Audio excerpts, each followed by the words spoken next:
allow for having the screen visible while I'm. I can do that. Oh, I see. You're All gonna right. post the link. I see. I gotta post the link. So let's I see. Here, let's see. I can tune in and I'll mute it so I won't know. See. Beyond comparable. That's the link for you. Tony Okay. built some Legos. He builds Legos too. Boogaloo, electric Boogaloo. There we go. You know, I think I am one of those people, and I don't know if there's a generational thing or what, but definitely was familiar with the, movie numeral 2, Electric Boogaloo, for quite a long time before realizing that that was a reference to an actual movie. So Yeah. that being Breakin' 2. That's right. Breaking Yeah. two. Yeah. I think it might have been good. I don't even know. I'm not even sure if it was good. I have not seen the original But, Breakin', so I don't. If you don't watch that, you can't follow the plot. And I mean, we don't know. maybe a lot of plot in Breakin' and Breakin' 2. Is there a Breakin' 3? There is. A sequel is known as Rappin', but has an unconnected plot, a different lead character, according to Wikipedia. Peter Siegel wrote one of the, was it a Dirty Dancing sequel? Is that possible? Do those words make any sense? Yes. Everything's possible. This is Peter Sagal. I'm sorry, from NPR, from the Wait, Don't Tell Me. He wrote something called Dirty Dancing Havana Nights. Havana Nights. That's right. It was starring Diego Luna. Oh, okay. Well, that's interesting. I would watch that show. I have not seen the sequel to Dirty Dancing. The sequel. Again, if you haven't seen the original, it doesn't matter. I have seen the original. It's good. Basically, not seen. Diego Luna inspires a revolution against the empire, I think is. That's good. Wow, I didn't realize that Diego Luna was as old as he is and has been working as long as he is. So good for him. You're tuning in for the Diego Luna chat hour with Tony Sindelar, Glenn Weissman, and James Thompson. Hi. And it's Dirty Dancing. This is not an inconceivable round. Not kidding. I should suggest that to. Yeah, I'll send that note to Dan. Oh yeah, he loves that. This is in fact 7 or C today, I believe. I wrote around for his show that's never gone on, and I might recycle it into an inestimable round. That's like a threat. If you don't use my ideas within a certain amount of time, they will be repurposed. The rights lapse and return back to you. Yeah. All right. Let me just move over to my Lego station here. How much progress have you made? I watched. All right. So I built. Legos are come in bags. Bags, you say, Glenn, just like milk. And I believe I have built I've gone through that much of the instruction manual, and there's that much remaining. Holy cow! So it's a life's journey. Yeah. The castle is life size. But this might stop some of my housing problems. So 3D sorry, Lego bricks and then housing opportunities. Use that to solve the housing problem. You 3D print life-size Lego bricks and then just snap them together, and you have. I mean, they kind of do that. So they're just called bricks. It's like a Lego brick, but bigger. But you can't take them apart again afterwards. Well, you can, but I gotta say, I do like watching those videos where they do prefab house making in like factories, and like people are like, and they're like putting in windows and putting on these huge like assembly lines where they assemble like the entire side of a house, and then they load it up on these trucks, and they go out in site and they show like a time lapse. It's like a day, there's a house and it's done. They just kind of screw it together in the corners. They're like, all right, see you later. Yeah, I would like to see what those houses look like in 20 years or 50 years. Yes. Hopefully they're still standing. I don't know. I mean, the techniques it's funny because it's the joining thing you would worry about, but really they did all the right work on the walls. So you hope the joining part would be good too. Yeah. They did pour a foundation. That takes more than a day. I mean, I'm living in somewhere which is like 120 years old, this building, something like that. And it seems mostly intact still. Glenn, do they have any buildings in Seattle that are 120 years old? Let's see. Actually, it's a great question. Yes. I'm not sure I've been in one. No, there's buildings that are. Is there a ye olde tavern somewhere which is 120 That's years right. old? Well, I mean, I was in London, and a friend who lives in Sussex now, but he took me to he's like, oh, let's go to this pub. And it's like you walk in, it's the old Cheddar Cheese, I think. And it's like, it says, this is the new site of the old Cheddar Cheese after the last one burned down in 1666 or something. And you're like, okay, all right, we're playing that game, all right. But I think Seattle had a big fire in the 1880s, I think, and then other things have happened. So I think there might be buildings from the 1890s in places, mansions and things, but we're a new I remember city. being in Cupertino, and there was a small Cupertino museum, and there was a sign that proudly said something like, and I don't know the exact number, but it was like all 100 years of Cupertino history. And I was like, oh dear. I would say, except possibly living in my college dormitory, well, definitely living in a college dormitory, I think I have rarely lived in a house that was less than at least 75, if not 100 years old. Oh, yeah. in my time in New England. So Well, my house turned 100 years old last year. We meant to have a birthday party for it, and we kind of lost track. It was built in 1922. The good news is, the house doesn't know, so it's not too late.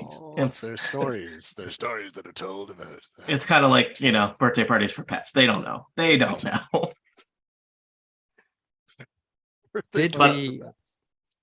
Did you tweet a link to this or otherwise? I did not tweet a link. I put it in the Incomparable Slack. I guess I should in the Incomparable member Slack. There's a grand total of 6 people watching. Hello, 2 of people. which might be Glenn and me. Oh, that's true. It might be. But did you masticate a link? Is what you say now? I didn't. I am not on the Mastodon yet. It's fun. It's fun. I fear change, Glenn. I also, I will be there eventually. It's just, I have to say, I've been, because Twitter is dead or dying, whatever state of decay it is in.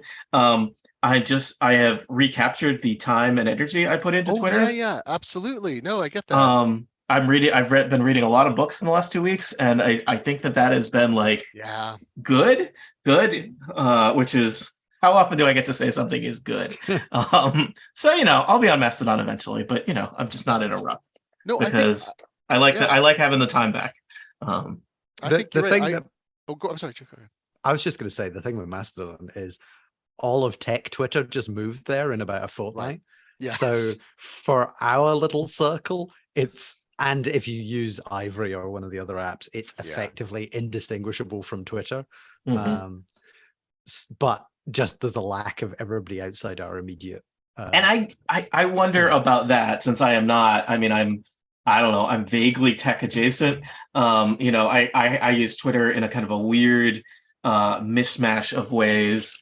There was obviously talking to incomparable people, and I do follow tech stuff, but also I used it as part of my day job, which is kind of higher education oriented.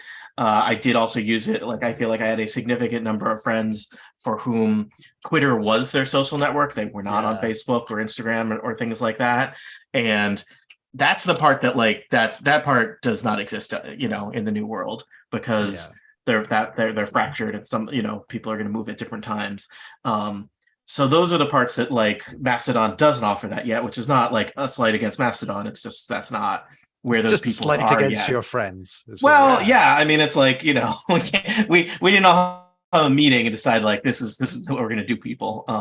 And it's all, and even, there were people who got sick of Twitter long before it got bought and decided to go other places. And, I think for some people, perhaps even myself included, Slack kind of nibbled away at some of the Twitter stuff, which is good and bad. A Slack is the nice thing about it is it's not your business isn't all out in public, but the downside is it's not discoverable, right? It's you got to be invited to the secret club.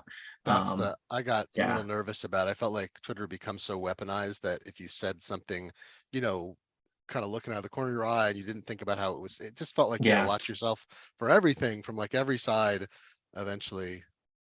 Yeah, I don't know. I mean, I keep hearing people say that Mastodon, uh, they're like, well, it's not going to succeed because, and I'm like, it's constantly changing. Like whatever you Yeah. think it is now, but I don't think you're saying that, but it's in a, I think it's, they said they have 9 million registered users now or something like that. I don't know how many are active daily users, up from like 300,000 a year ago, something crazy. So it has to, you know, if it doesn't get to like 100 million people, it'll still wind up being a little bit of a backwater. But I always liked app.net when that was running and Twitter was much bigger because it was, again, it was like this subset of people looking for something a little more, you know, less Wild Westy. And I'm, you know, I don't think necessarily that like I don't think Mastodon is doomed or anything like that. I think there's the tricky thing where I mean, sadly, Twitter is dead or dying, and nothing can replace that, right? Yeah, There are things that's that right. can be the next thing, and that's fine. But like to me, it doesn't even have to do with like, well, it doesn't do this or doesn't do that. It's not about the technology. It's like you can't when you know, Twitter is a collection of communities that have been murdered. And Yeah. and those can never be, you know, they won't be the same. Yeah. You could argue in some places they'll be better, or they'll be different at least. But to me, it's like, well, they're, you know, I don't know, they are gone, and they will have to, you know, they will be new somewhere else. And yeah. And it's true, yeah, you know, people are on Slack. There's even some people who are like, oh yeah, we now have a Discord. And it's like, oh God, I don't want to learn Discord. I'm You in know, like 6 of them and I can't keep track of any of them. I'm in 6 of them. I only pay attention to about 2 channels in the Mhm. relay one because everything is just. I don't know. I don't want to be the like, oh, these kids. yes. But Discord is very much an oh, these kids kind of a place. Slack feels slightly more middle-aged, and I think that's why it does. Well, and part of that I think is like Slack definitely feels like a tool that was built for office workers, and Discord is and I say this without complete knowledge of the actual history of these products. Slack feels like a tool that was built for office workers, and Discord feels like a tool that was built for kids to organize their Warcraft raids. You know what's weird is I Slack think is that's accurate. technically, yeah, Slack was built on IRC and Discord, but it doesn't feel like IRC. I mean, Slack was kind of like IRC plus plus plus, and it developed into the business tool, right? But like Discord to me is like I have to pay if I mean the busiest. I'm on a few podcast Discords just because I contribute to like I'm in a new, I pay for a newsletter or whatever, and some of them are really good. But I'm like any one of those I could devote every hour of my day to staying on top of. Yeah. So, but so it's already developed. It's already split out. No one's doing that, right? Except maybe the person who runs it, anything. But it's like every channel in a Discord feels like a very busy. I mean, if it's succeeding at all, every active channel in Discord is like a very, very active IRC. And it's Yeah. very IRC like, even though it's got other tools and audio and crap, it feels much more like IRC ethos of like people just kind of, you know, I mean, I'm sure it depends on the Discord too, but some of the ones I'm on are more Slack like, and others are just more And like, you know, weird, I'm was sure it 30 years depends ago. on the volume of them. You know, I mean, it has been a while since I hung out on Usenet, but there were, you know, you know, I mean, I remember trying to, you know, keep up with everything on Usenet. Not everything in particular areas of Usenet, and that was, you know, that was a fool's errand as well. But yeah. I don't know. There's something about Discord that just makes me feel like I'm an old man It's floundering very around. difficult Yeah. to, it's got so much, it's Yeah. just like there's too much there. And Even if some you of the have features no, it has yeah, are amazing. Like it is Yeah. cool to be doing, for example, you know, this is the thing I've always kind of wished that Zoom had is like, you know, you're doing video chat with people and some people have their mic level set way too one way or the other. And it's like, you can crank individual people up and down. And it's like, why is that not a standard feature across everything? But you know, yeah. No, I'm just, yeah, I got very lucky. I agree with you on the time thing too, is I got very lucky is in timing is Mr. Musk was making all these changes in like November. I was about to leave for my Europe trip and I was like, I'm not going to use this anymore. I'm just going to point everyone to Mastodon. And then I went on vacation and I don't know if I would have, if Twitter was the way it was a few years ago, would I have been tweeting or whatever all the time? I don't know. Maybe I would have been on it too much. Instead, I took a lot of pictures and I really, I read stuff online, but I wasn't like posting a million things. I was posting stuff to Instagram and texting friends and things.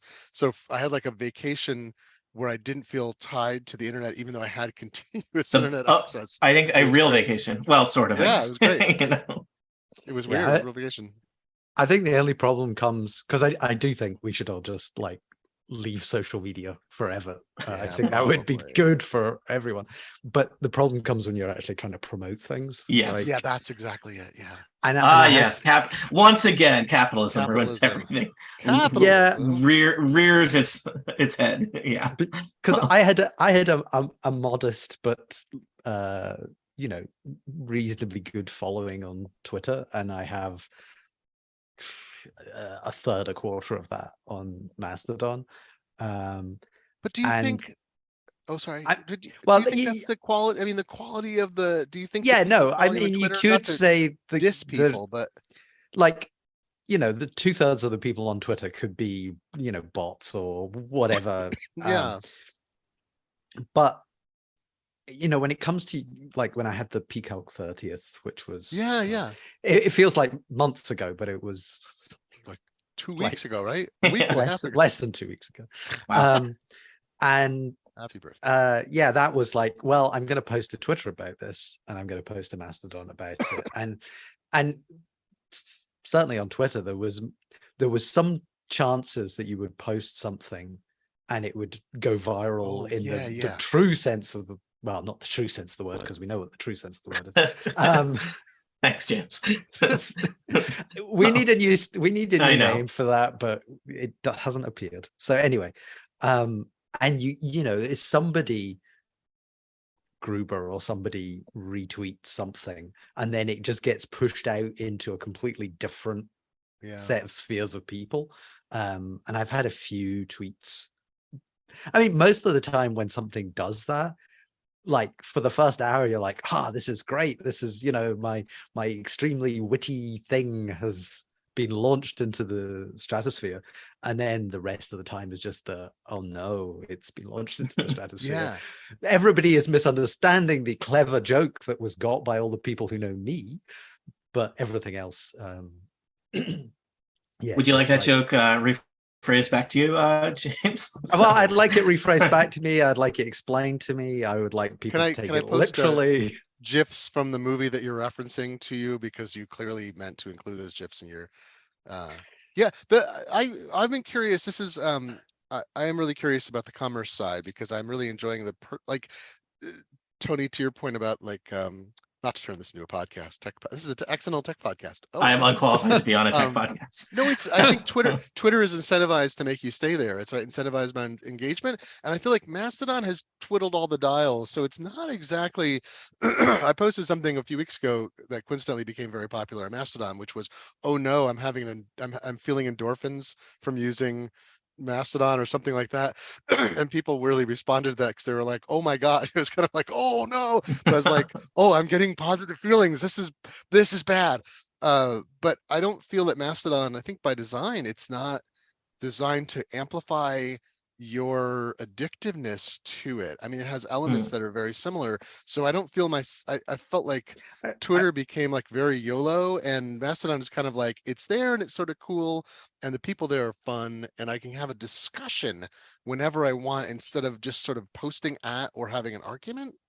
Look, I think you can find that I can get addicted to anything, and I believe in you. So I'm perfectly capable of watching whatever they are, boosts and things like that on Mastodon. I did sell 2 books before Christmas. I posted a thing that was like, I've got my expensive letterpress book about the history of printing. I just posted like, I can ship this out in time. You can get it by Christmas. And 2 people bought them. And I thought, it's the first stuff I've sold on Mastodon. And the other day I tweeted a link to the Take Control books, and someone's like, "I bought your book. In case you want to know, this might be the first book you sold through a link on Mastodon, or first ebook." And I was like, "Yeah," and I forwarded it to Joe Kissel. So I've sold 3 things on Mastodon. It's been that I know Well, of. It's all that sounds like a sustainable business for Yeah. itself. yeah. If I could sell 3 things a week forever, I would be out of business. It'd be great. Yeah. Yeah. Yeah. So I mean, I think like because there's a lot of tech people on it, I think Yeah. it's probably slightly easier for me because there's an audience there. But I think if you're a comics person or you're a I don't know what other kinds of creators there are Great out there. job at naming people that are not tech people, James. No, I think it's if you're making any Yeah. physical, I think physical goods and like podcast, I think it's like Musicians. There's one. There you go. musicians. Yeah. Yeah, it's just I wouldn't leave Twitter if I were. I mean, I'm in a very advantageous point is that I don't have a current active project or about to launch one that depends on Twitter, so I can just not be on Twitter. But I just like I was on Talk Show a few days ago and I retweeted John's tweet on it. I haven't really posted excuse me anything in like 6 weeks on Twitter, but I retweeted that because I'm like, great, I'll do the promotion there. And when my friend Marcin's keyboards book project launches in a month, I'll post stuff over at Twitter there because I don't want to cut off my nose to spite my face, right? Yeah, I mean, and I think that's going to be like if I come up with some stupid joke, I will post that on Mastodon, and if I am trying to sell stuff, I will post that on Twitter. And just get Don Melton. Just make sure Don Melton's following you because Don is like this incredible retweeter, rebooster, and I don't know. It's funny. I've had some things lately where because Ivory does the better job of like consolidate, you can see how many people are doing whatever. Since I got into that beta or alpha, it's like Don will boost something and it's like, oh, 200 people favorited this. I'm like, this does feel more Twitter-ish, except I wasn't, I'm having more engagement on Mastodon, but I don't know that it matters because I'm not trying to like start a comedy you're career in this sort of post-capitalism world where you don't actually worry. No, well, yeah, not exactly, but I want to sell stuff too, but I don't want to sell at people. I mean, that was Twitter's joy is that you could kind of mix every kind of thing in, and I don't know. I'm sorry, it's a lot of Twitter. How was your Christmas, James? Christmas and New Year's? It was quite nice. My parents came here, and good. it's one of those. It was a in quotes normal Christmas. For the times that we live in, and it was quite nice. I got some delightful presents, including you can see here I have a dice suitcase which holds a variety of dice. That didn't come with dice, right? That was I support your existing dice habit. Yes, it was bought with the thought of adding to my display of crap behind me when I'm on podcasts or video. I was following your dice advent calendar, so I assume some of those dice may wind up in there. Yes, although most of those were quite poor dice. This is the whole thing. You were angry at that at some of those dice. Too many repeats, right? All the dice were kind of these like very translucent and transparent basically, and kind of just they felt like they were the rejects from the quality control. And they stuck them in the advent calendar as a way to recoup expense or something, or no? Possibly. I mean, I've had 2 of the previous advent calendars that were actually quite nice. So I don't know if this is a middle-aged thing or whatever. I wrote them a letter, basically saying, well, you're several steps down from writing a letter to the editor of your local paper, so you got that going for you. I hope it started, screw you, strong letter follows, as the traditional. No, I wrote them a kind of like, I'm not mad, I'm just disappointed kind of letter. Did you hear back? Well, the company is based in Glasgow, so I did mention the fact of being a local. They came and knocked on your door and said, "What's all this about?" Then, yeah. So basically, to answer your question, no, I heard absolutely nothing. And I suspect they might have looked me up, and it's like, oh, this is a man who makes virtual dice, who's actually a competitor to us selling our physical dice. Screw. It's I never thought of virtual dice as competing. I thought of them as complementing. But I think of the amount of like physical dice I have has only increased exponentially as I made virtual dice. So I still want you to make real dice by PCalc, but that's probably beyond your Yeah, interest in having to deal The with. probably the minimum orders must be pretty Yeah, pretty I high. did look Have you looked into into it. it? Yeah, of Yeah. course you have. I mean, of course, you know, I was curious, and I could get something with like a logo on Mhm. the 20 or something like that. And you're talking, I think it was like 1,000 sets minimum when I looked at the thing, Yeah, and it's like, am I gonna sell 1,000 PCalc dice? right. You will be Probably. buried with several hundred unsold Peacock And I dice mean, at the end of your life. Yeah. I mean, I have like about 500 delightful panda badges, which I had made just before COVID hit because I was going to take them to No, that's not the WWDC. panda. Where's my panda? I've got pandas here somewhere. I've got some pandas. I've got pandas. I've got 42 Yeah. pins. Yeah, I mean, you could do, the only thing I would say is I totally get that. It's also, it's funny, as much as I want to make physical stuff, I know I don't want to touch physical. Well, It's it's icky, like I'm icky. watching people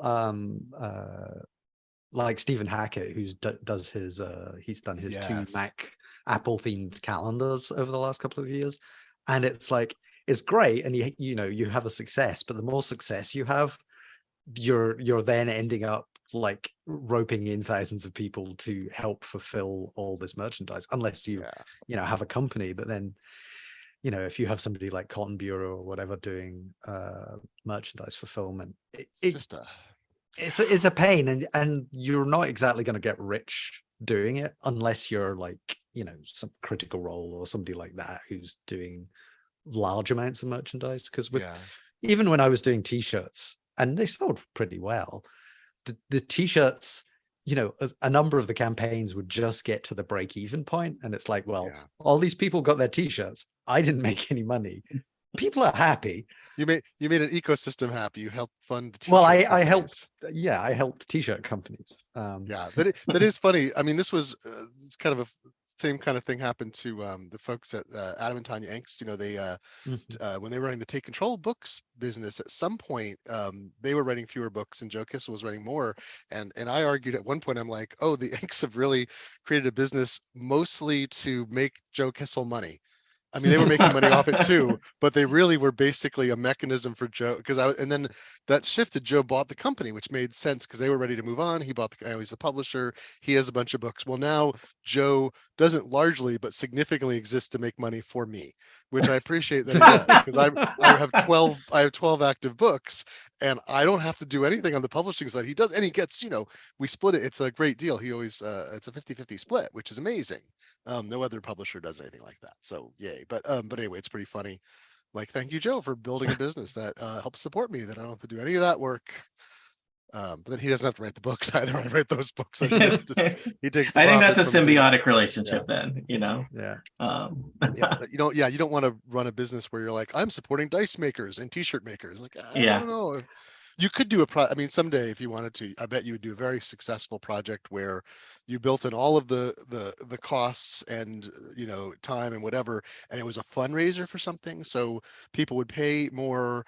The whole thing would be fulfilled by other people, and everyone would be happy. And you design something really cool, and it would throw off enough extra cash to be a worthwhile donation to some cause. Like, I could see, then you get into the quantities. You might have to sell 10,000 sets that way because people were so excited about the cause and getting a physical reward or whatever. But that's not a living. Indeed. Bringing this back to Lego, how was that bag? Oh, Legos. Yes, I finished bag 4. Bag 4 was this I was a little surprised. It was this nice little self-contained room all by itself. I am doing the thing where I'm not looking closely at the box, so I don't necessarily know what I'm building, but I built this nice little thing. I don't think I can disconnect it without causing some trauma at this point. But this little, I think this is, I mean, it's clearly some kind of little basement structure. It's got like a little table with a map on it and a goblet, and there's a barrel of swords. And there's some archery equipment there. Seems like some kind of adventurer's little. And I was just building away without saying anything. It snapped onto the previous.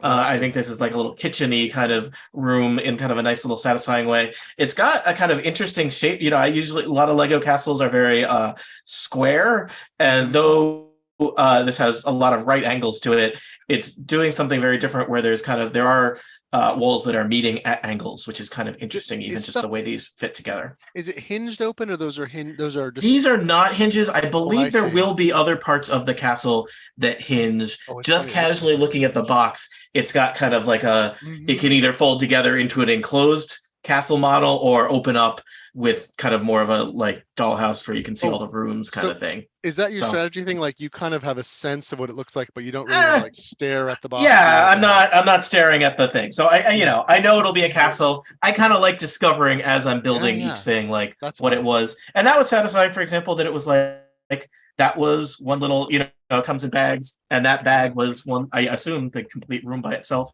Yeah. I was somewhat expecting to build up, but in fact I was building Excuse me. sideways, so that's kind of neat. Oh, because they need to build. You have to build that thing on the side to provide the Yeah. base for the next level, right? Yeah, so something else is going to keep building on here. Just Neat. looking at the next bag, it looks like I am now building atop Oh, this the structure. So that's kind of ramparts. cool. Yeah, so that's bag 4. Thanks, James. I just get carried remembered away. there was a kind of a. We are here for the. Yeah. That was bag 4. I find Legos and chatting. It's I get into kind of a zen state. Let's keep going. So yeah. That's good. I haven't done a big Lego project since my kids were much littler. They had their Lego phase, but they were they built a few things. They got a few medium-sized sets, but they never were very interested in bigger stuff. And they just, they started just taking stuff apart and doing whatever with it, which is great. It was Which just is funny great. 'cause- oh, it is, but it was funny because it's the traditional grandparent gift is it's like, just buy a big Lego set. And so, but it's and you've kind of this phenomenon too. At some point we're like, well, we'll just go buy a bunch of bricks, right? And the bricks are so expensive. It's not, you really can't, there's a Lego store near us. We went there and we were like, oh my God, we'd spend like $50 for what felt like Not a lot of bunch bricks. Yeah. No, The- because the regular square, sort of rectangular ones and things. They are not a cheap toy. I mean, I think they're a very lovely toy and very well built, but they are The sets not are better cheap. deals. W- Yeah. When I was building my large space Lego stuff, which was about 10 years ago now, or probably more than 10 years, you could go on eBay and you could buy castle Lego or space Lego by Oh, the yeah. kilogram or the pound. And that was good because you just get like a large cardboard box of used Lego would turn up and you would see what you got in it. And Yeah, fun. that kind of thing. And like if you go to charity shops and car boot sale is the equivalent in American. Are What we did you call it? Flea Car boot markets? sale. Car boot sale. Is that different? That is different than a garage sale, I assume. Yeah, no, car boot sale is like you have a location and a whole bunch of people drive there in their cars. I think we would call that Do you- maybe a flea market, Glenn. Do Is you that do you open up your trunk and sell out of the trunk or the boot, or do some you take people stuff out of the boot? definitely do. They might have a table in front of the car, and there's also going to be regular dealers there who have more of a kind of Oh yeah, that's probably we probably call it a flea market. It's like a normal people. Sorry, it means like you'll have people who are just like, I'm coming out for the day. Some people come out every week. Some people have a store somewhere, but other Yeah. people are just like, I have some stuff and I'm bringing it out, or I have a bunch of records, or yeah. Yeah. So it's a Mhm. boot sale. I like that. so Yeah, I feel like those have gotten weird in the US. I feel like there's been an eBayification of everything where Absolutely. you Mhm. can't get anything cheap anymore. everything is a collector's item to somebody, or people think it is. I don't know. The few flea markets I've been to even felt more like unlicensed malls, basically, where it was, Oh, it was people who had like, all I do is sell video games, and really what I'm doing is reselling, like I'm a person who is scouring, say, Craigslist or maybe even eBay, buying everything really cheap and then trying to sell it at a markup. I guess the thing that yeah. bothers me is when you have like people who are clearly just buying in bulk off something Yes. like AliExpress and Yeah, flipping exactly. that. I have seen weird things like that even on like Etsy, where people are selling yeah, stuff, and it's like, 100 this does not feel like compatible with what you are doing, right? It's like, Well, it's maybe. people on Etsy selling, for example, dice who are like, Yeah. all these. did you make Uh, these dice? You did not make these dice. No, you didn't make these dice because I recognize the molds of these dice because I've spent enough time looking at dice. no. It's like, yeah, no, I know where You've you got become a- those. You become a flong aficionado of dice.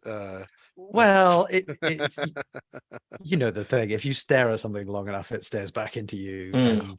And so yeah, that bothers me a lot. But you see that at like we have these small comic conventions and things. yeah. Not your big comic cons like filling a sort of Mhm. aircraft hangar Yeah, size yeah. place, but like smaller ones. And you go along and there's people like earnest little people selling dice or Mhm. Lego minifigures from unlicensed series, you know, get your Sure. Game of Thrones Yeah. and your whatever. And it's like, well, on the one hand, you know, I I appreciate that you are taking this stuff which is selling for like 30p and you are selling it for 10 times that. And you know, I don't know. I guess I just hate capitalism. I'll tell you about something funny I discovered. This is in the printing world, so I won't go on it like I promise. But it was I bought I use eBay to find all these obscure print stuff, and it's great because nobody knows what they're worth and they're not worth much. So that's been my secret, is like I can collect lots of Flong because nobody cares about Flong, like it's me and 7 other people. So it's fantastic.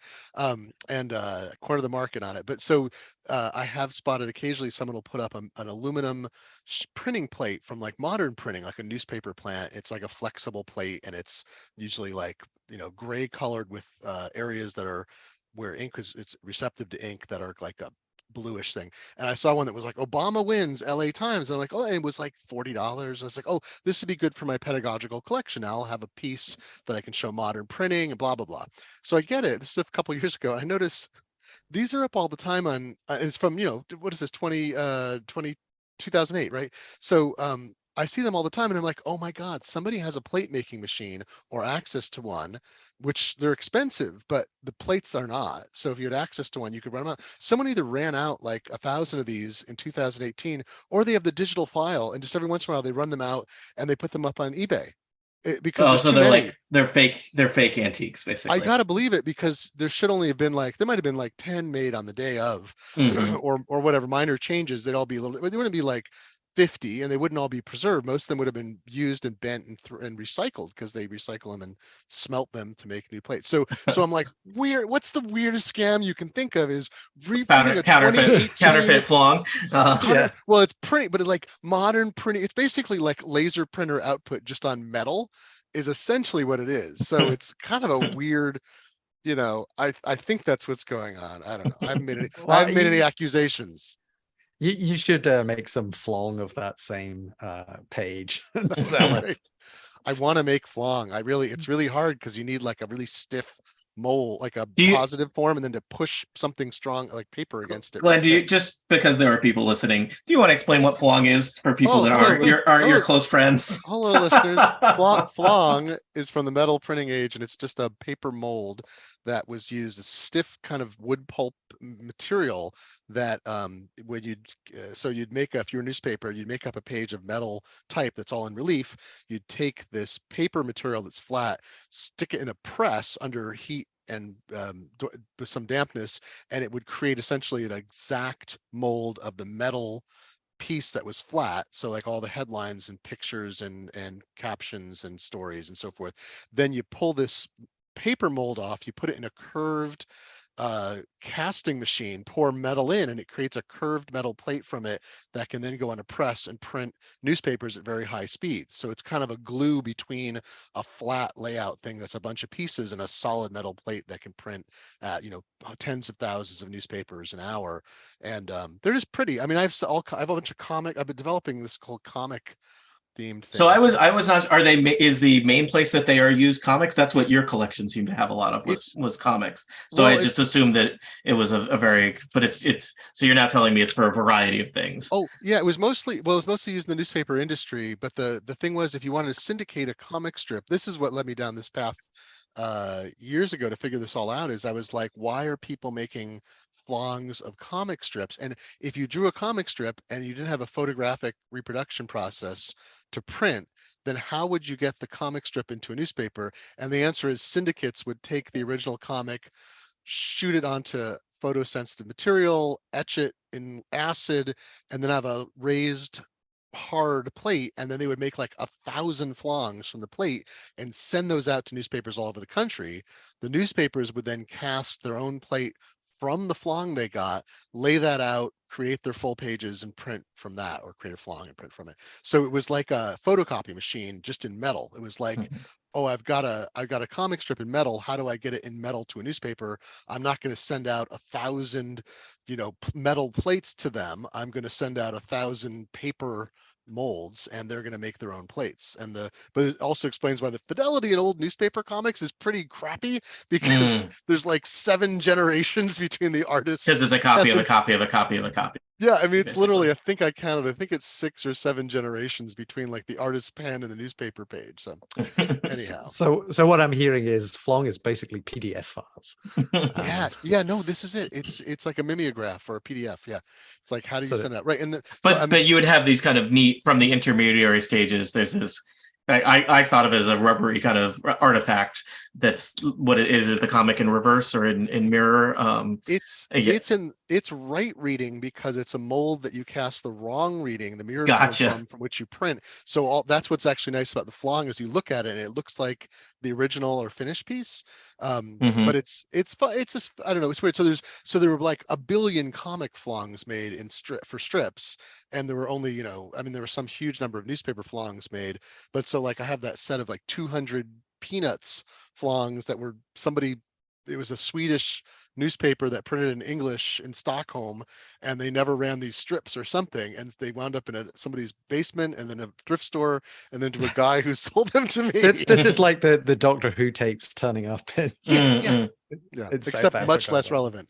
Yeah, I was gonna say, but those peanut strips were still existing. You didn't salvage a lost era of peanut strips. No, I have one sheet of 6 daily Doonesbury strips from 1973, 2 of which never ran. Really?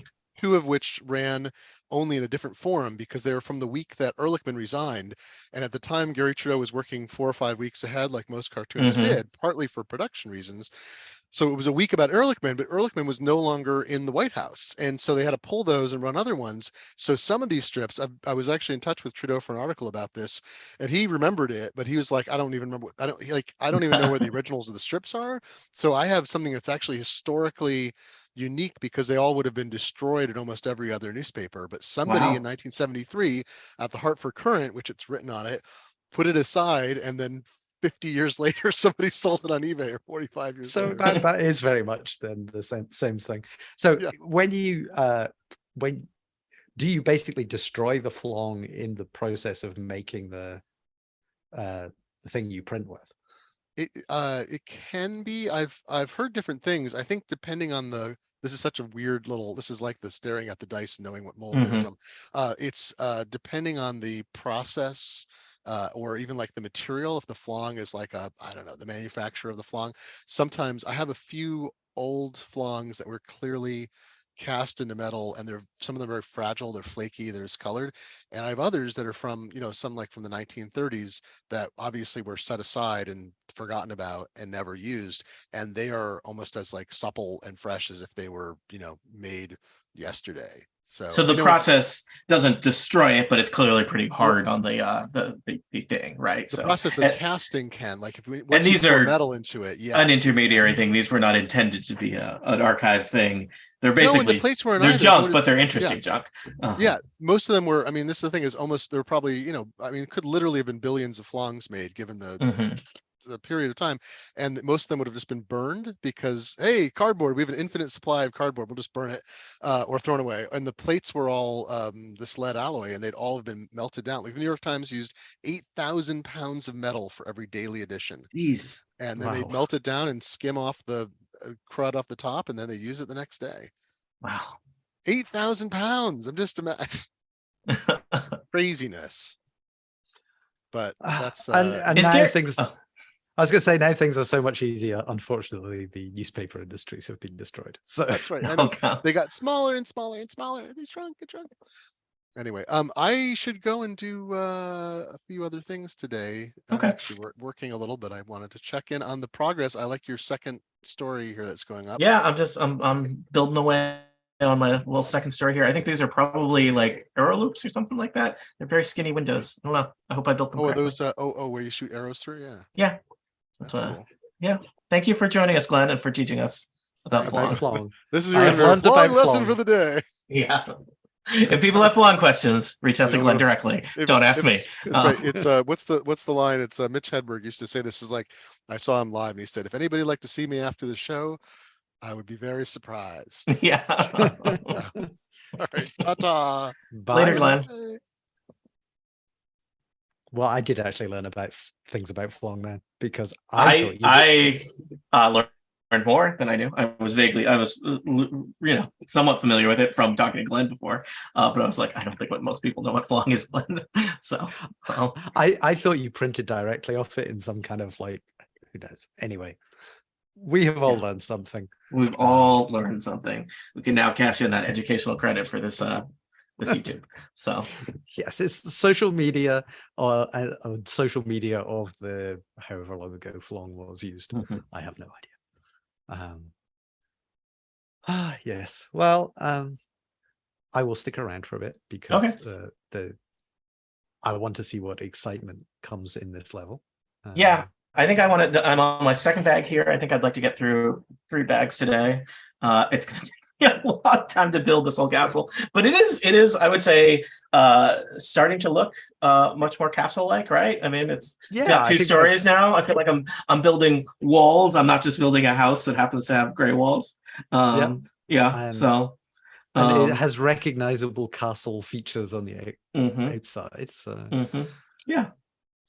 yeah, these are very skinny arrow loops, which I guess is how arrow loops are designed. So you shoot arrows in and don't get hit by things coming back at you, I think is the idea. I think that is the general idea of castle defense. Yeah, I will say I am doing the thing even more so than last time, where I'm mainly looking at the picture and not so much here's the pieces you need. Which, there have been some times where I've missed some things and had to go back. But I think this is my casual Lego building while chatting mode that I'm, Yes. I'm perhaps slightly more focused on you than on the Legos. So for better or worse, I take that as a compliment. And Legos, it's not like I'm not. This is why I like Legos as opposed to say model building. If I mess it up, I just undo it. Nothing is permanently glued together. I was never the kind of person who I did some, the Airfix kits or whatever. And then once you got the main thing glued together, it's like, now put all these tiny transfers on this thing. Yeah, I was not good at those. I had a ton of little, the sort of, I don't know if they were Warhammer, but the little miniatures figures kind of thing. Did I paint a single one of them? No, I did not, because I had a Warhammer squad in college that a friend convinced me to get, and I did try. I painted a couple of them, and I was not very good at it. I see the appeal of it. I have friends who are very into painting things now, and I mean, I think there is a similar to Lego kind of meditative quality of they put something on TV in the background and they work on their Lego on their models. The difference is I feel like they are very good at making things, so they have something nice at the end of it. And I don't know. I mean, I think perhaps they want something more advanced than building Legos, requires fine attention to detail and whatnot. But that is not what I'm looking for in my kind of Zen building of things. So I do not have the skills or currently the eyesight to do any of these things, and it's no, Lego hits, I think, the perfect spot of it's something that I can do, and it gives me some peace. But I guess I didn't have many. I'm trying to think of what sort of hobbies, because I was not a person who did art for, I mean, I did art at school, but it wasn't something that I did as a hobby. As a requirement, not as a yes. And I'm trying to think. What I did do, I drew a lot of very intricate maps of the insides of spaceships. That was Oh, yeah, basically yeah. my thing. Get me some. My dad would bring home graph paper, or my mum would bring home graph paper stolen from whatever institution, and I would, Liberated, yeah. map out spaceships and stuff, which is, I did all the time anyway for, playing Infocom games or that sort of era of mapping, or, doing here is the D&D adventure that I would run if I had friends. Oh, but so many RPG systems I have bought over the years and read in great detail and never played. this is a story I've heard from a lot of people. And I guess in some cases, I think I was fortunate to have a critical mass of nerds wanting to play role-playing games around me. Mainly, I would say there was some of that in high school, and then there was kind of a lot of that in college, just because college was an exciting place to go and be like, oh, there's lots of nerds here, and so there was a decent amount of that. I was never, I guess I'm not into the kind of crunchiness of role-playing. I think that's just not. I don't. I know friends who happily buy books of the rules and read through them, and they that's an enjoyable thing to them, and even they know that probably they're not going to ever actually play that, but they like reading through the rules, and it's interesting to them. And I guess that perhaps is reflected in my dungeon mastering style, that the mechanics are the least interesting thing to me. And I know some people get very frustrated either sometimes playing with me or listening to me run games, is that I would like us to all know the rules to a point of agreement so that we know what we're doing. But I hate when it's okay, let's stop everything and figure out what this is going to be, or worse, argue about rules interpretations, because that's where it all falls apart for me. Yeah, I mean, I think my interest in those systems, the one that I bought a lot of, was Paranoia. And indeed, I have bought every single recent Kickstarter of those, and they have stacked up on top of a storage unit. But for that, it was the setting, and it was the story, and it was the kind of the just the kind of general world building, which I enjoyed. And the rules, I think the rules are just a guideline for a bunch of people having fun. And yeah, I mean, we've done things with robot pandas and whatever, Indeed. which are probably no one would allow that. That sounds ridiculously overpowered robot pandas at that. And it's yeah, but it's fun. Rather than but that you couldn't have that in this particular flavor of the universe or whatever. Although you didn't let me have a laser gun, but aside from the one that it's people always remember the one time I said you couldn't do something. Yeah, that one thing you weren't allowed to do is have a laser gun in Dungeons and Dragons. I forget what setting you found that laser gun in that you wanted to bring that in, but I think it was in the was it an Eberron or something like that? Yeah, I think it was an Eberron, and I was like, well, I'm an artificer, that makes sense. But yeah, no, it's fine. I just got a gun and made it shoot fire, and made you work for it the tiniest little bit. But yeah, so I like the books for the systems and stuff. Not for the systems, for the settings. And I think I played some Paranoia, because all my role-playing games is split into two distinct time periods. One is the 80s, and then there's a sort of 30-year gap or whatever. I don't want to think 40-year gap, whatever it is, and then it's TPK. So I have all these vague memories, but it's so long ago, and there's no record of any of it. And it was all. So you did actually play Paranoia. You didn't just collect the. I think I did, but okay. But it was very kind of limited. And- but we did have a D&D campaign in our like after school RPG club. Okay. I'm trying to remember. Paranoia is a horror game. No, I think no. I played one shot of it. No, I'm thinking of something else. No, Paranoia is very different. It's a futuristic one where there's an all-seeing computer that controls Alpha Complex. Okay. I have definitely not played this then. And then you have like the players are all clones, so that they can die, and you just bring like the next clone online. So there's a lot of kind of sort of Roadrunner-y style Mhm.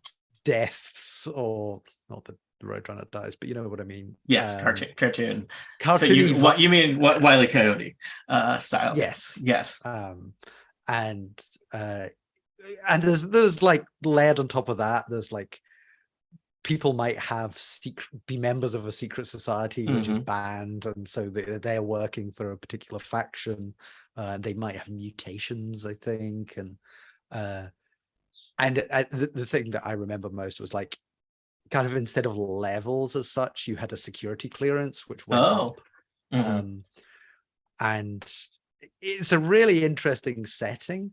And I have not, any playing of it has been lost in the mist of time. So this was, you said you were playing it like junior high type setting. Yeah, and this was, it was a while ago. And I'm trying to think exactly. I could work it out because it was Margaret Thatcher was the person who stopped her. There was I can't remember what evil things that they were doing to teachers, which I'm sure they continue to do. But the teachers went on strike, this whatever particular teaching union. And as part of that, they stopped all the after school clubs, which I suspect they didn't get paid for, or if they did get paid anything, it was a pittance. You know, that's a similar thing happened in my high school, junior high school. I think I went to junior high school, not middle school. I'm blanking on the difference right now. But yeah, the teachers went on some kind of work to rule, and they basically, and all the clubs were canceled for a year because I believe that they were getting, you know, some kind of very modest pittance for running the things, and they didn't want to do it. And it was like, you know, it was on the long list of things that, you know, the school doesn't really function without teachers doing it and not getting paid for it. So that kind of thing. So yeah. So that was kind of like, that was the main venue where I played stuff. But there was also the play, you know, the sort of like a bunch of us at somebody's house playing kind of things. And my next door neighbor at the time, she was really into these things. That's probably why I was into these things. And, you know, so I have a whole bunch of stuff that was given to me, like presents from that time period, you know, like old D&D things, and Star Frontiers, which was their space D&D from TSR at the time. And then you took a hiatus, and then we're tricked back in.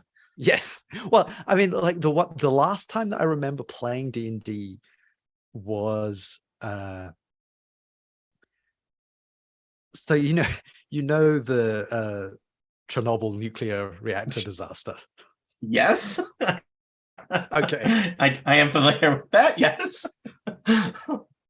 So what I remember, and like memories are hazy, but this is what I present to the core, is that okay, I have been handed a document. Like your lawyer or yours? No, it's about my memories of 1987, the last national teacher strike. So 1987 was when all the clubs went away. Thank you. Thank you to my researcher. Yeah. But so I remember at somebody's house, can't even remember the name of the person, and we were playing D&D up in their attic, and I remember eating chocolate digestive biscuits, and the nuclear attack sirens went off. You know, the kind of like end of days, you have whatever it is, 10 minutes. And because in our schools, we got shown all these terrible films about what would happen if there was a nuclear war, Yeah, because that's what you show small children. indeed. Um, The 80s were a special time. Yeah. oh, they really were. Um, kids today don't know what it's like to, Well, they have their own set of horrors. So, It's but yeah, true. Um, I have bad so- news for you about the environment. yeah, but that's more a slow death rather than an instant death. Anyway, the nuclear attack siren went off, and it's like, this was in a day before, well before mobile phones or anything like that. And it's like, well, what do we do? You know, like, we have been told that we have, like, whatever it is, 5 to 10 minutes. Glasgow is not far away from a number of, like, nuclear submarine bases and power stations and things, so high on the list of incoming weaponry. And I just remember sitting there, it's like, well, I'm just going to eat more biscuits because you know, this chocolate digestive, what does it matter? I will just eat these because whatever. And yeah, I don't know if we finished the game, but the thing that I think it came out later about Chernobyl, but I assume that there had been like a cloud of radiation or something had come out, or something had happened that tripped some warning or so I can tell you the last time that I played D&D was how long it takes a cloud of nuclear material to go from Chernobyl to Glasgow, and it was around about then. Wow, And it's a shame that we ruined that streak. I'm now going to look up when that was. Chernobyl disaster. So so interestingly, that was 86. And I am told that the teacher's strike was 87. So my chronology does not hang together here. No. Or maybe it takes a long time. Is that a piano? I think it's a harpsichord. Did they have pianos back then? I'm not sure. It's some kind of instrument. I'm not sure I built it quite right. It has like a slight gap where it doesn't, and then it's supposed to fit in this little nook, and I'm having trouble getting it in there. But yeah. I mean, I'm sure it has a little gap so that the sound comes out better or oh, thank you. Yeah. I'm not entirely sure how it's supposed to. I think it's supposed to there's a little nub for it, and I'm not sure. Angle. Yeah, it's supposed to be at a jaunty angle such that it can be in this little alcove. I haven't gotten it quite right. So I think there we go. It fits now. Maybe. Yeah, it looks okay. Wow. So you had both Chernobyl and a teacher strike in short period. What a great time. So. Yes, the 80s, everyone. And so that was kind of like all my D&D memories of the time were all kind of bound up in these various things, like playing with my neighbor, playing and her friends, and playing at school, and then playing with the thing is, like, I don't remember who any of these kids were. I was gonna say, are any of these people still around? I mean, they've been lost to time. I think a lot of them have been lost to time, and I mean, I can remember people I went to university with to some degree of and you can find them on the internet and randomly talk to them. There was the era of you find everybody you ever knew in your entire life and friend them on Facebook, and then realize that you actually have nothing in common with these people. Well, you through random fate happen to be young at the same place and time they were young. Yeah. And yeah, so but I've never really found any of the people from my school era. And you know, who did I play D&D with? No idea. What anything memorable about my characters at the time? No, but they're probably exactly the same as the characters I make now, because you know, because you've grown as a person. Or not, as the case may be. Yeah, I'm sure there's probably somewhere in my parents' house attic, whatever, there are probably maps and things. every time I would go around and sort of have a rummage in the attic, I would You'd find a find new level of. Yeah, my family moved around a lot, and I'm from a very large family, so I think all of that stuff is lost to time, and I'm kind of okay at that. I mean, there every now and then there's something where it's like, I wish that was still around, but there's so much other stuff that it's like, no, I have no need for that ever again. That I'm okay with that. But I remember even any times before it was all gone, like going into an attic room and there would be like archaeological levels of like yeah. who had added to this pile of stuff, like by child as you went down, because people would just like the closet is full but we can wedge a little bit more on top of it, and people had done that year after year after year. you know Yeah, I mean, I don't know that I need to find any of this stuff. I have like not the choose your own adventure books, but there's the fighting fantasy books in the UK which were similar kind of style, the kind of like, do you go into the thing, turn to page 123. I have all my originals of those, which I thought had gone, and those are from like a pre-home computer era, back when we had to use books for fun. So that would be... you are of a slightly different generation than I am, but I did in my very young age go to the library, get a book about computers that would just have a program that you would bring home and basically type into a computer. It would almost certainly have been BASIC, and then run the program, and that was a primitive form of entertainment. So yeah, I've definitely been there, and also the typing them in and then finding the mistake in the thing that you just typed in. Well, that's why you're a professional and I'm a Tony. I am thinking just now about, I remember, and this is something I must have done when I was like, I don't know, 5 or 6, transferring a program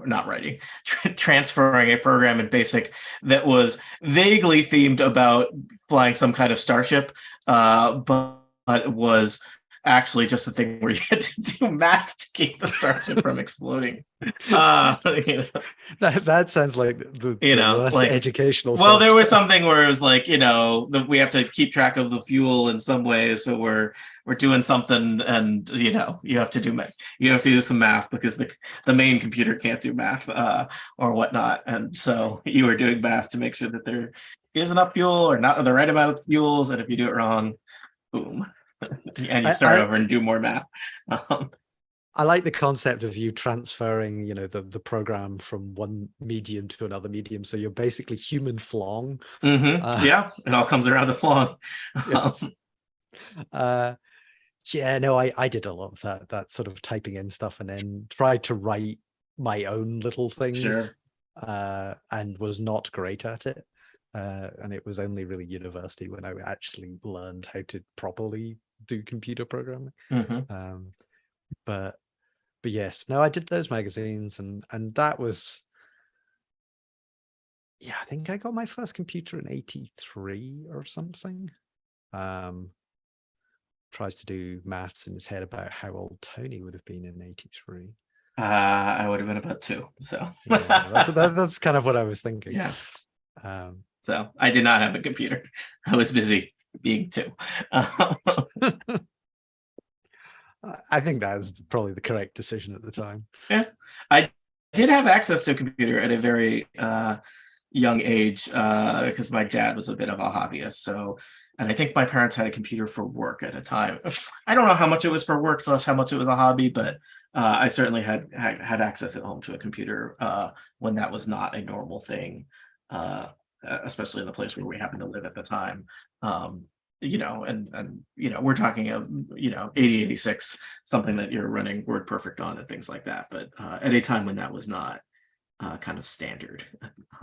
I remember, and I've told this story before on other venues, but our school was the first school in Scotland to get a computer, and this computer arrived, and they basically there was an announcement in the classrooms like, did anyone know about computers? If so, please report to this office. Like James raised his hand. And me and everyone looked at James. Yeah. And there was me and 3 other people who had home computers, and so that we were brought in as the in Mhm. quote experts to help with the setup and the whatever of this computer. Mhm. And what this eventually ended up with was the 4 of us had an office and spent our entire final year of primary school, which is like year 7, whatever that equates to in your systems. Secluded.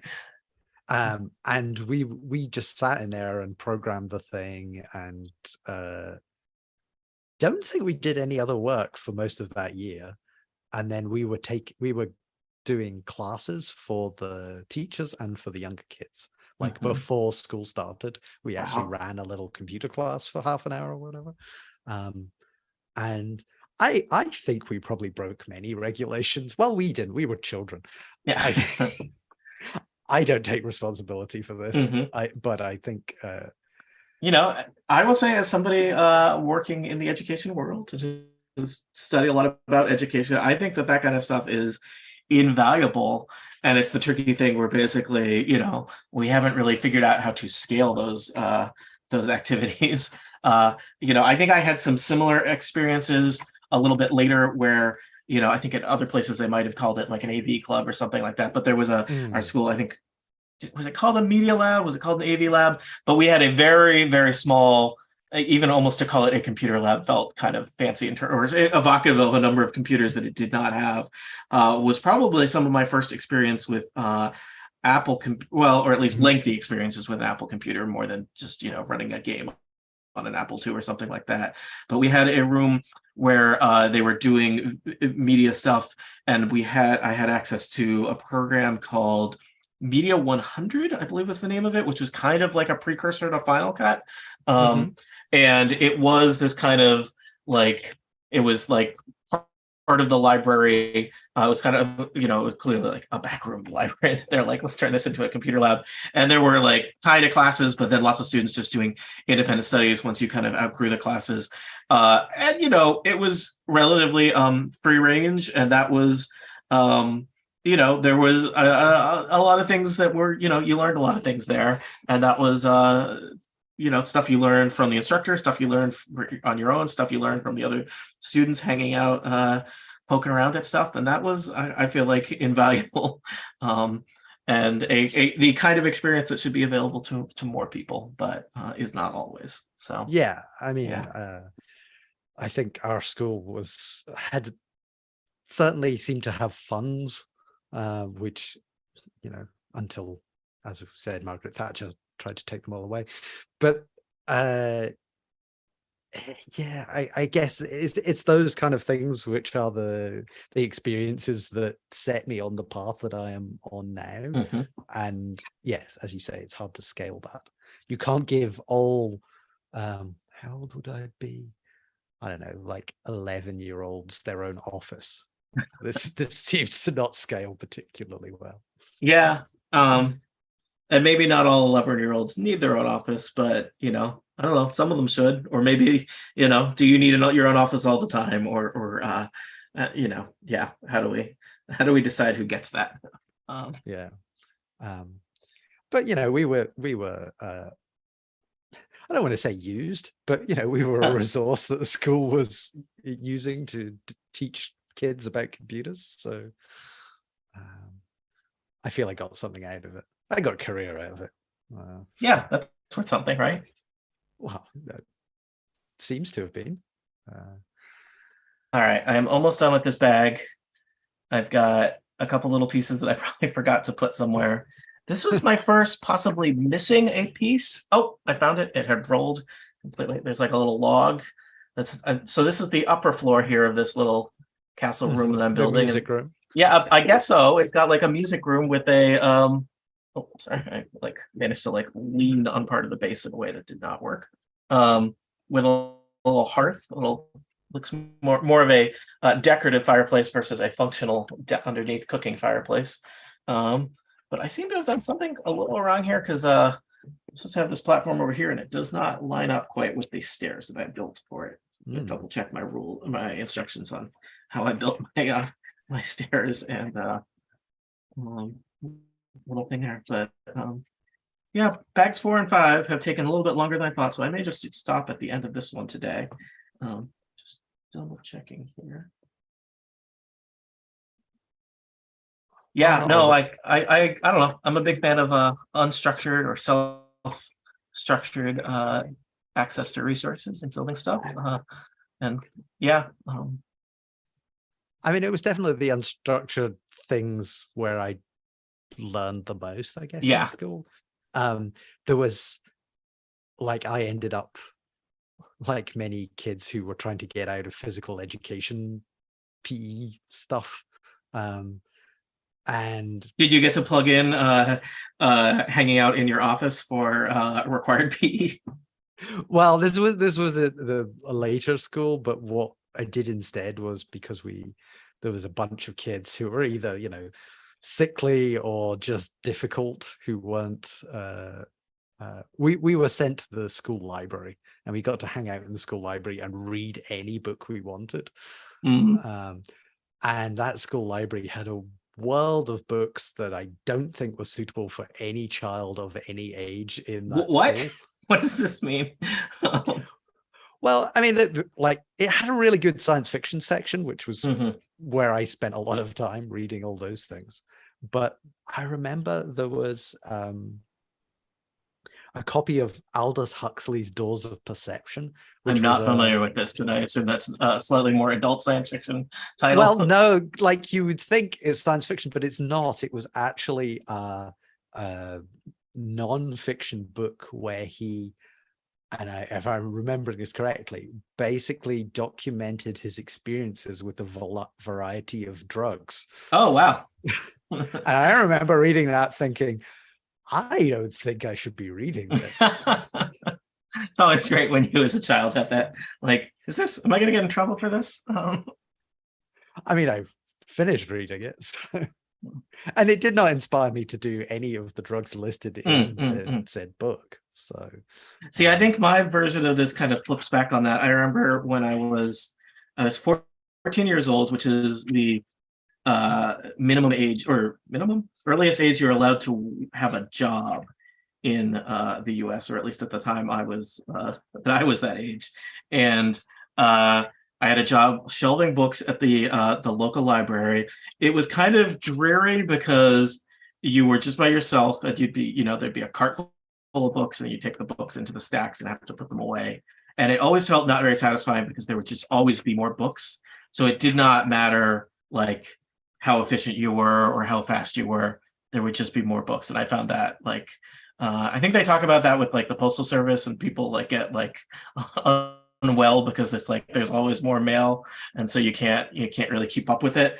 But I would spend my breaks reading Doonesbury collection. See, it comes back around to Glenn's story, where so I did basically spend one entire summer where I think I read several decades worth of Doonesbury one summer, which was I mean, a lot of it I was just like, I don't understand this, because it's references to political events that may have perhaps only someone who was very closely following stuff would have cared about 15 years but yes, that is my version of you reading about drugs. So well, we have facts from the chat room. Are people correcting us? Excellent. One Jason Snell says that the Doors of Perception is the source of the name of the band The Doors. Oh, so there you go. And I have looked up the book, and it is basically it's published in 1954. It elaborates on his psychedelic experience under the influence of mescaline in May 1953. Oh, nice. I'm sure there were more drugs listed, but yes, it was kind of it's a strange thing to have in a library in a school for people, at most, I guess, who are 17, which is fine. Scottish youth, yeah. But I was much younger, and I was just going around, you might not let me take this book out of the library, but you're not going to stop me sitting here and reading it. I think school kids should not have lessons. They should just be left in buildings full of dangerous things. I'm sure as an Ni- educator, ni- you will neither agree. James, neither James nor I has children, so Can you tell? take this Oh, advice at its limited value. but we also have large collections of Lego, so I mean, Yeah. who's winning really? Yeah. So, well, James, I finished bag of 5 here, which is my little music room. I was just doing kind of a cursory check of the instructions because I feel like I have slightly more pieces left over than I'm supposed to, especially I have matching pieces. I wouldn't be surprised. I may give this another look somewhere if like these little doodads are supposed to go on something that I have totally overlooked, but I have not found it so far. But this is yeah, I feel I'm happy with what I've built here. It's taken me about an hour and a half to build it. So yeah, I think this You've is got a where good Yeah. structure to build on.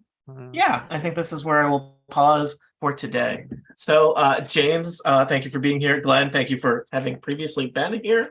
And if you happen to watch this, I guess you're hearing my voice. Thank you for watching and listening to Tony Builds Some More Legos. I'll be back for Tony Builds Legos Part 3 sometime because it's going to take me forever to build this entire very large castle. So I look forward to more conversations about our childhoods. goodbye for now.